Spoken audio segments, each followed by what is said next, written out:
siang teman-teman Otomotif TV, apa kabarnya? Semoga semua dalam kondisi sehat dan bahagia selalu saat nonton video ini ya, amin. Nah teman-teman, hari ini saya sedang berada di boothnya Italjet karena ada ini nih, ada motor terbaru yang sangar banget. Ini Matic gede yang paling agresif, paling sangar. Ini adalah Italjet Dragster 459 Twin teman-teman, motor yang belum lama diluncurkan di Italia ya, di EICMA tahun lalu. Nah, dari tampilannya aja ini gila, ini bener-bener sangar banget, khas banget Italjet. Tapi ini yang kerennya adalah dia pakai mesin 2 sidos garis 450 cc dan transmisinya pakai ala-ala AMT gitu teman-teman. Jadi persis buat AMT, cuma namanya di sini adalah Smart Shift teman-teman. Istilahnya di Italjet. Nah, yuk sekarang kita lihat bareng motor yang harganya cukup fantastis, yaitu 395 juta rupiah on the road Jakarta. Kenapa bisa lumayan setinggi itu? Ya pastinya ini 450 cc sudah kena pajak barang mewah 60% ya. Makanya pasti kalau dibandingin dengan harga di luar negeri, di Indonesia jauh lebih mahal gitu. Yuk, sekarang kita detailin aja dari area depan. Tapi sebelum detailin, kalau udah keseluruhan, seperti yang saya bilang, ini motor tuh atraktif banget, agresif banget, tajam-tajam banget, dan kayak kesannya tuh panjang banget, teman-teman. Karena bagian fairing depannya tuh emang menjorok ke depan ya, tuh hampir nyalip roda depan. Udah gitu, mesinnya agak ke belakang, dan membuat wheelbase-nya emang panjang. Ini lebih dari 1,5 meter gitu, teman-teman. Oke lah, yuk kita detailin aja langsung dari area depan. Ini udah bagian yang menarik banget dari area sini, teman. Kita awali dari sini, ini ada windshield yang bentuknya meruncing dan pastinya transparan, nggak terlalu tinggi, tapi membuat area depan terlihat juga menarik. Kemudian bawahnya sedikit, ini ada kamera di sini, unik ya, ada kameranya.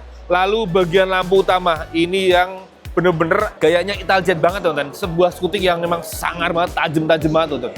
Sekilas kayak ngingetin kita ke Ducati Panigale gitu ya. Nih, lihat detailnya, ada DRL di sini, terus lampu utamanya di dalam situ tuh udah pakai LED proyektor tuh. Keren banget ya kan? Terus di sini ada bolong-bolong, terus bagian sampingnya ini ya kayak fairingnya menjorok ke depan, tajam meruncing.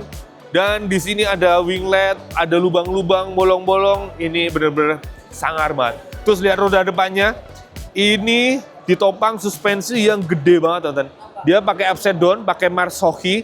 Ini kayaknya diameternya mungkin 45 mm ya. Ini gede banget, serius tuh. Mantep banget, sangar banget ya. Kemudian rodanya pakai ring 15 inci. Ukurannya tuh saja besar, Kasmoge 120/70 ring 15. Lalu peleknya, palangnya model yang kayak Y gitu, teman-teman. Jadi kelihatan keren gitu ya. Dan di sini juga kelihatan adalah rem depannya, cakram ganda semi floating, kalipernya Brembo 4 piston radial di masing-masing sisi, dan selang remnya tentu saja sudah yang anyaman baja. Mantep banget, teman-teman. Terus kita lihat ke area samping sini dulu deh. Ini di sini juga kelihatan banget atraktifnya ya. Gak hanya fairingnya yang ada winglet bolong-bolong, ini buat lubang buang udara panas dari radiator. Ini ada sirip-siripnya, ini juga memberikan kesan yang keren. Terus ke atasnya dikit, rangkanya ini dipamerkan, rangka yang berbahan besi baja, model trellis. Ini juga keren banget ya, tuh. Di bagian sini ketemu yang daerah komstir, terus bagian sini tuh ada baut-bautnya, ini keren banget, asli. Terus tengah-tengahnya ada tangki bensin yang kapasitasnya lumayan gede ya, terus sekitar 16 liter, model tutupnya gini, udah kayak moge-moge masa kini. Terus kita lihat dulu ke area stang, ini juga menarik banget, teman-teman. Stangnya pastinya model jepit, model ala motorsport full fairing, tapi terpasang stangnya aslinya tuh langsung di bagian segitiga atasnya. Nah, bentuk segitiga atasnya ini bentuknya kayak gini nih, bolong-bolong, ini juga atraktif banget. Apalagi dikasih warna-warni nih. Bagian tengahnya merah, bagian setelan suspensinya ada orange, dan ini kalau setelannya lumayan lengkap ya. Ini ada ribbon di sisi kanan, kompresen yang sisi kiri. Kita lihat dulu area stangnya nih, hand gripnya ngingetin kita ala-ala motor motocross ya. Bagian sininya tuh lebar banget, dan ini modelnya titik-titik ini ada tulisan Italjet, digenggam empuk gitu, enak. Lalu di ujungnya ada kayak brake lever guard, tapi ini tidak dibiarkan polos ya, karena di sini sekaligus buat tempat dudukan lampu sen, teman. Nah, di ujung sini keren banget ya kan. Kemudian di sini ada master rem depannya, modelnya kayak gini, handle-nya ada setelannya, jadi bisa dijauh-jauhin, bisa dideketin, sesuaikan dengan panjang jari tangan. Lalu tabung minyak remnya yang model terpisah, udah kayak aftermarket. Kemudian kita lihat area stang kiri dulu. Ini tombolnya lebih banyak pastinya ya. Ini ada buat sen kiri, sen kanan gitu. Terus klakson di bawahnya. Ini buat lampu jauh dekat. Kemudian ini buat ngatur di speedometernya, ada buat enter dan select. Lalu di depan ada buat yang pace beam-nya. Kemudian di sini ini kontrol buat smart shift-nya, teman-teman. Atau AMT kalau di motor lain kayak di QJ ini persis banget, mirip banget gini. Ini pertama ada tombol yang tulisannya D_M, ini artinya drive atau manual, atau matic atau manual, milihnya dari sini. Di bawahnya ini set buat ngatur riding mode-nya antara yang normal atau sport.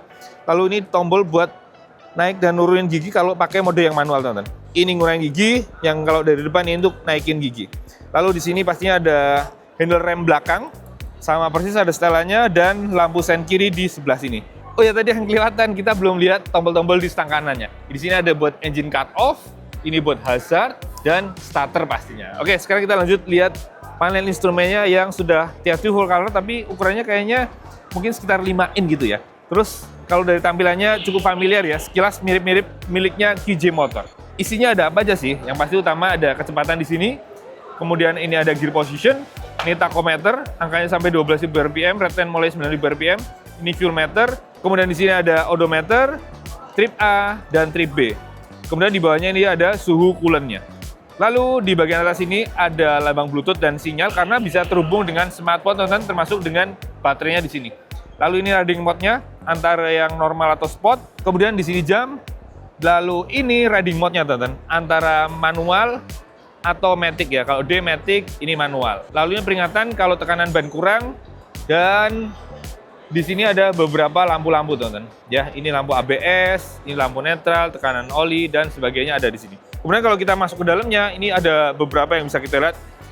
Ada buat nyeting interface, ada jam, kecerahan, unit atau satuan gitu, bahasa, information. Nah, ini mobile Bluetooth dan ada TPMS buat lihat tekanan bannya gitu. Lalu kalau masuk ke bawahnya, ini ada settingan ABS. Di sini ada yang track atau off-road dan street, teman-teman. Jadi kalau track pasti yang belakang mati gitu ya. Kemudian di bawahnya ada TCS, ini pilihannya ada close atau open, teman-teman, ya off atau on gitu ya. Kemudian ya ini buat kalau ada error di TCU atau transmission control unit. Kemudian ada modenya nih, ini ada yang sport, ada yang normal. Kemudian exit, dah gitu aja. Gitu. Oke, sekarang kita lanjut lihat masih daerah sini. Ini juga ada fitur, ini ada power outlet, ada yang Type C dan Type E. Lalu ini ada logonya ya, Dragster, Italjet, dan yang unik di sini, ini bukan tombol, teman-teman, tapi ini ternyata lubang buat air radiator, teman-teman. Nah, ternyata di sini unik banget ya, nggak biasa banget tempatnya. Biasanya kan di bawah, di dekat mesin ya, ini malah di area stang gitu. Oke, kita lanjut lihat area sini. Ini tombol buat smart key-nya karena sudah pakai smart key, dan ini bisa buat nyalain dan buka jok, teman-teman.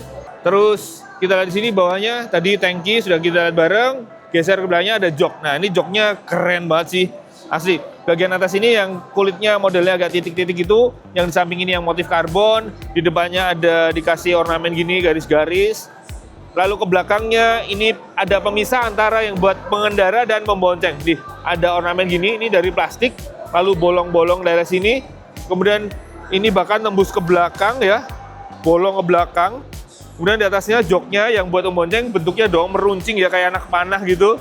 Terus ada beberapa ornamennya gini. Dan ini jahitannya pakai benang warnanya merah. Jadi kelihatan kontras, makin kelihatan atraktifnya. Di belakangnya di bagian ujung ada behel. Ini bahannya logam dan bentuknya juga meruncing. Di bawahnya ada lampu rem yang bentuknya keren banget, asli. Tuh, pakai LED yang bergaris gitu, bentuknya tajam. Lalu kalau di rem, tuh, nyalanya begitu. Ada di sisi atas nyala terang. Keren banget ya. Lalu di kanan kirinya ada dua silencer. Ini ngingetin kita ke Ducati Panigale gitu. Makin keren aja ya. Terus di sini di spakbor yang memanjang ke belakang terdapat juga kamera dong, tuh, gitu. Lalu lampu sennya di sini normal aja modelnya, lentur. Pas nyala dia model running. Untuk spakbornya gini, lebih buat dudukan plat nomor aja ya, karena bentuknya tuh malah bolong. Ini bener-bener keren banget sih, tuh spakbornya bolong dong.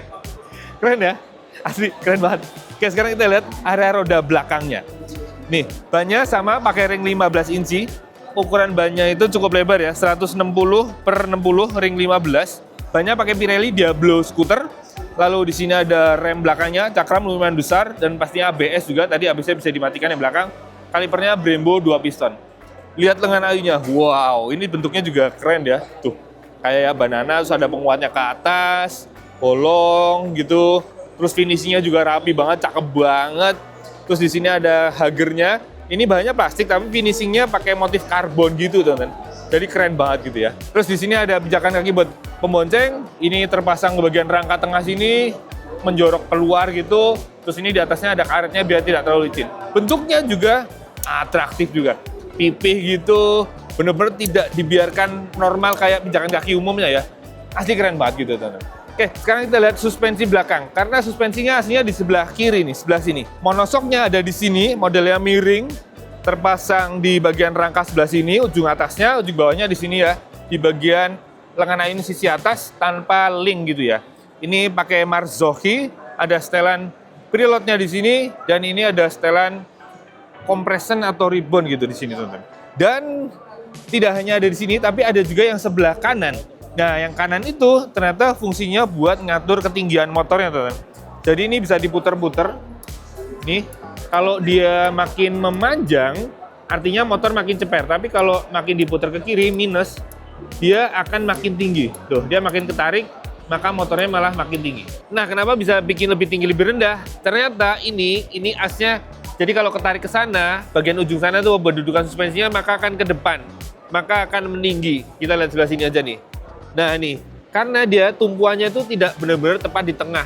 Jadi agak ke pinggir gitu. Jadi kalau dipanjangin tadi sana, ini makin ke belakang mundur, maka makin memanjang, maka motornya akan lebih rendah. Tapi kalau ditarik ya, dia akan ke depan, maka akan mendorong motornya jadi meninggi gitu, teman-teman. Sebuah terobosan yang ringan tapi lumayan berefek gitu ya, bisa bikin motor lebih tinggi, lebih rendah. Oke, sekarang kita lanjut lihat area mesin. Karena ini juga salah satu yang menarik dari motor ini, teman-teman. Jadi ini meski tampilannya sebuah skuter tapi sangar, makanya juga dikasih mesin yang tidak biasa. Bukan mesin kayak Matic pada umumnya. Ini mesinnya 450 cc dan dia 2 silinder. Mesinnya berdiri di sini, benar-benar kayak motor-motor sport, ya, motor batangan, DWC, 8 katup, injeksi, berpendingin cairan ya. Ini radiatornya di depan sini tuh. Tadi ada sirip-siripnya buat buang udara panasnya. Ini mantep aja. Dan ini tenaganya lumayan gede ya. 47 horsepower dan torsi 41 Nm. Mantep. Dan menariknya, dia sudah pakai transmisi tadi. Kayak AMT gitu, teman-teman. Jadi, tadi naik motornya bisa tinggal gas rem, atau kalau mau main manual, tekan-tekan tombol aja. Jadi simple. Nah, ini di sini kelihatan ya mesinnya. Ini bagian mekanisme dari AMT-nya, teman-teman. Jadi ini sebenarnya gearbox-nya tuh gearbox manual, tapi diotomatiskan dengan dibantu oleh TCU atau Transmission Control Unit. Dia akan mengatur ini, salah satunya ngatur bantu ngopling. Jadi tangan nggak perlu ngopling, tapi sudah dibantuin oleh ini ada aktuatornya buat ngopling. Lalu di sebelah kiri itu juga ada aktuator buat mindah-mindah gigi, teman-teman. Jadi pas lagi dipakai, ini dia akan ngatur ya, kalau ditaruh di Matic, maka TCU-nya ya akan mikir pindah-pindah giginya. Naik turunnya tuh diatur oleh TCU. Tapi ketika ditaruh di manual, terus saja kita yang pindah-pindah gigi, tapi cukup tekan tombol aja. Gitu. Jadi masih sesuai dengan tampilannya ya, sangar, tenaganya gede, penggerak air juga pakai rantai.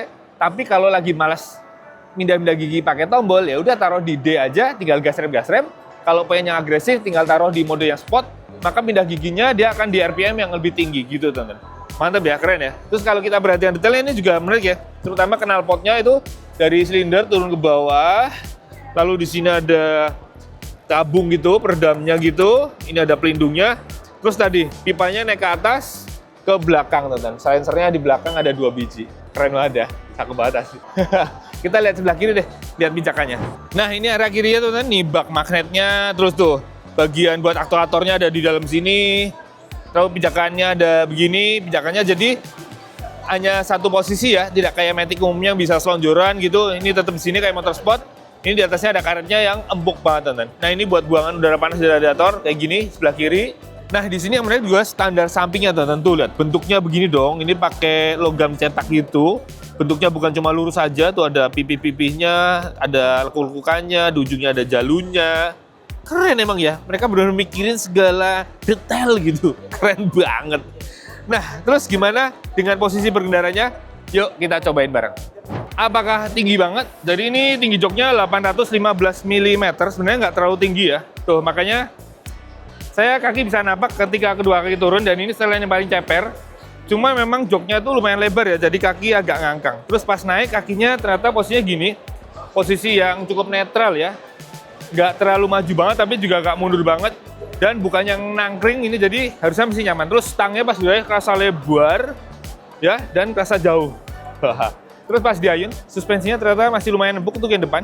Kalau yang belakang lumayan kaku gitu, teman-teman. Wow, gini nih. Moge tapi matic nih. Terus ini bobotnya 180 kg, jadi ya lumayan berat lah ya. Ya maklum ini udah masuk moge sih, udah 450 cc ya, dan emang gede.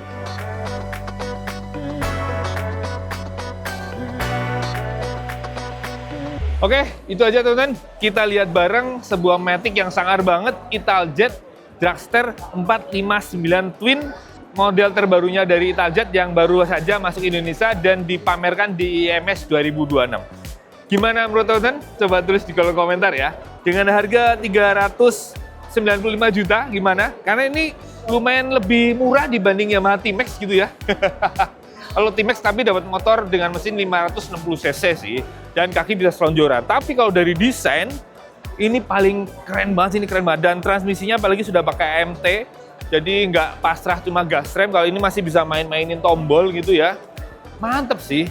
Dan apalagi ini Italjet ya, brand dari Italia gitu ya, dengan tampang yang sangar banget gitu. Yaudah, kita aja teman-teman video kali ini. Terima kasih buat yang sudah menonton dari awal. Jangan lupa like kalau suka dengan video ini, subscribe buat teman-teman yang belum subscribe, lalu follow di IG kami, Otomotif_TV. Kalau IG saya _otomotif, dan IG-nya videographer Robby, ARS Robby. Terima kasih, sampai jumpa di video berikutnya. Jangan lupa pakai helm kalian motor. Dadah.